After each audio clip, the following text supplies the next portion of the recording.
মহারাষ্ট্র থেকে কলকাতায় বিপুল পরিমাণে জীবনদায়ী ওষুধ আসছিল, মাঝপথে গায়েব হয়ে গেল। ভাবতে পারেন, চুরি গিয়েছে বিপুল পরিমাণে ইনসুলিন, হার্ট অ্যাটাক এবং স্ট্রোকের চিকিৎসায় ব্যবহৃত ইনজেকশন। ভিওয়ান্ডি, নাগপুর, রায়পুর, কটক হয়ে কলকাতায় যখন আসছে, তার মাঝে চুরি হয়ে গেল বিপুল পরিমাণে ওষুধ। 6টি ব্যাচের এই জীবনদায়ী ওষুধ, তার মধ্যে ইনজেকশন রয়েছে, চুরি গিয়েছে। এই নিয়ে, এই চুরি যাওয়া 6টি ব্যাচের ইনজেকশন নিয়ে সতর্কতা জারি করেছে কেন্দ্রীয় ড্রাগ কন্ট্রোল।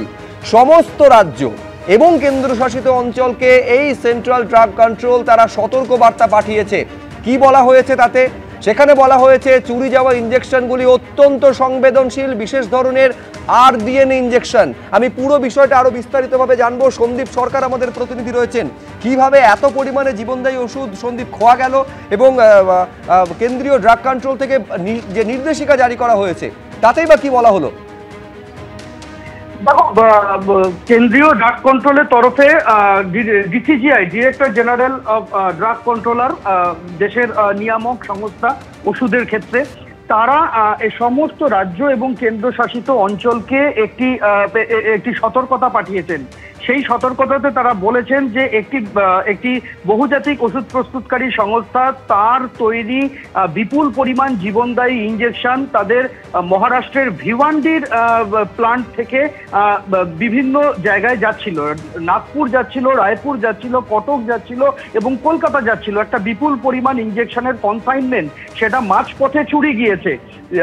এই যে ওষুধগুলি তার মধ্যে রয়েছে, এইগুলি হচ্ছে ইনসুলিন এবং হার্ট অ্যাটাক, স্ট্রোক, ডায়াবেটিস নিয়ন্ত্রণে রাখার ইনজেকশন। মোট 6 ধরনের ইনজেকশন সেখানে রয়েছে এবং সবগুলোই হচ্ছে আরডিএনএ ইনজেকশন। এই 6টি ব্যাচের ইনজেকশন ট্রান্সপোর্টেশনের সময় খোয়া গিয়েছে বলে রিপোর্ট করা হয়েছে সংস্থার তরফে কেন্দ্রীয় ড্রাগ কন্ট্রোল বিভাগকে। দেশের সব রাজ্য এবং কেন্দ্রশাসিত অঞ্চলকে এই 6টি ব্যাচের 6 ধরনের ইনজেকশনের বিষয়ে ডিসিজিআই সতর্ক করেছে। ডিসিজিআই সতর্ক বার্তাতে বলা হয়েছে যে ইনজেকশনগুলি খোয়া গিয়েছে সেগুলি অত্যন্ত সংবেদনশীল। 2 থেকে 8 ডিগ্রি তাপমাত্রা এগুলিকে সংরক্ষণ এবং ট্রান্সপোর্টেশন করা জরুরি। এগুলি এক ধরনের বিশেষ আরডিএনএ ইনজেকশন। তাপমাত্রার যদি হেরফের হয় তাহলে এই ইনজেকশনগুলি রোগীদের পক্ষে ব্যবহার করা অত্যন্ত বিপজ্জনক। এক্ষেত্রে ডিসিজিআই যে আবেদন করেছে, ডাক্তারদের কাছে আবেদন করা হয়েছে যে তারা যদি এই ব্যাচের কোনো ইনজেকশন রোগীদের প্রেসক্রাইব করেন তাহলে রোগীদের বলবে এই গোটা বিষয়টা যাতে তারা জানান এবং রোগীদের কোনো পার্শ্ব প্রতিক্রিয়া হলে সেই বিষয়ে রিপোর্ট করতে বলা হয়েছে। রোগীদের ক্ষেত্রে ডিসিজিআই বলেছে যে এই ব্যাচের ইনজেকশন যদি বাজার থেকে তারা কেনেন তাহলে অবশ্যই যথাযথ জায়গা থেকে রসিদ সহ তারা যাতে কেনেন এবং সব রাজ্য এবং কেন্দ্রীয় কন্ট্রোল বিভাগকে বলা হয়েছে যে তাদের অফিসারদের সজাগ করতে এ বিষয়ে চুরি যাওয়া ব্যাচের ওষুধ বাজারে এসছে কিনা সেদিকে সতর্ক নজরদারি রাখতে বলা হয়েছে এবং এই গোটা চুরির বিষয়ে তদন্ত শুরু হয়েছে বলে ডিসিজিআই এর তরফে জানানো হয়েছে।